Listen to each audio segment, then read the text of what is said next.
अभी तक दोनों ही गठबंधनों ने लोकसभा चुनाव के उम्मीदवारों का ऐलान नहीं किया है। दोनों तरफ से सीट शेयरिंग पर बात चल रही है और दावा है कि जल्द ही सीटों का समझौता हो जाएगा। जनता दल यूनाइटेड ने जो सीटें जीती हैं, भारतीय जनता पार्टी ने जो सीटें जीती हैं, वो उनकी अमानत है।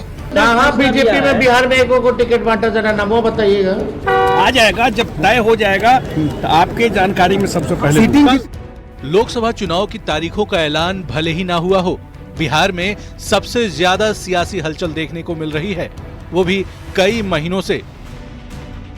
लोकसभा चुनाव को लेकर करीब एक साल से बिहार देश की राजनीति के केंद्र में है, लेकिन अब तक दोनों ही गठबंधनों की तरफ से उम्मीदवारों के नाम का ऐलान नहीं हुआ। बीजेपी ने 195 उम्मीदवारों की पहली लिस्ट जारी की, लेकिन उसमें बिहार के किसी कैंडिडेट का नाम शामिल नहीं था। माना जा रहा है कि गठबंधन के सहयोगियों के बीच सीट के बंटवारे पर पूरी तरह से बात फाइनल न होने की वजह से नाम के ऐलान में देरी हो रही है। हालांकि जेडीयू के राज्यसभा सांसद संजय झा ने कहा कि बहुत जल्दी सीटों का ऐलान हो जाएगा, इसमें कहीं कोई पेंच नहीं है। जेडीयू कितने सीटों पे लड़ेगी? आ जाएगा, जब तय हो जाएगा तो आपके जानकारी में सबसे पहले। सीटिंग जितनी थी उससे कम का तो सवाल नहीं है। कहा ना कि सारी जानकारी जब हम लोग बैठेंगे सारा डिटेल दे देंगे। एनडीए में कहीं कोई सीटों को लेकर। एनडीए की तरह ही इंडी अलायंस का भी दावा है। नेता प्रतिपक्ष तेजस्वी यादव का कहना है कि एनडीए से पहले वो लोग सीटों का ऐलान कर देंगे।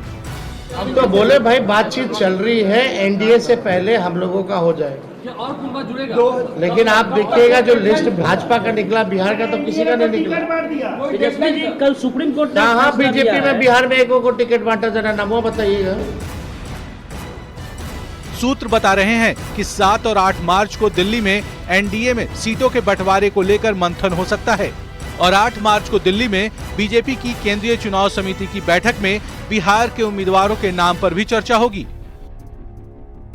वैसे बता दें कि बिहार में लोकसभा की 40 सीटें हैं। बीजेपी और जनता दल यूनाइटेड ने 17 सीटों पर उम्मीदवार उतारे, जबकि एलजेपी के खाते में 6 सीटें आईं। 2019 चुनाव में एनडीए ने 40 में से 39 सीटें जीत ली।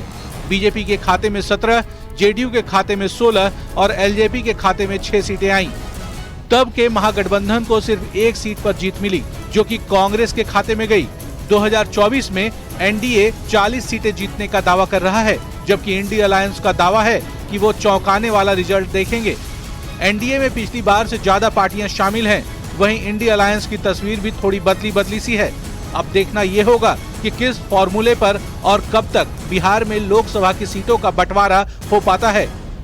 न्यूज 18 के लिए पटना से आनंद अमृतराज और रवि एस नारायण के साथ ब्यूरो रिपोर्ट।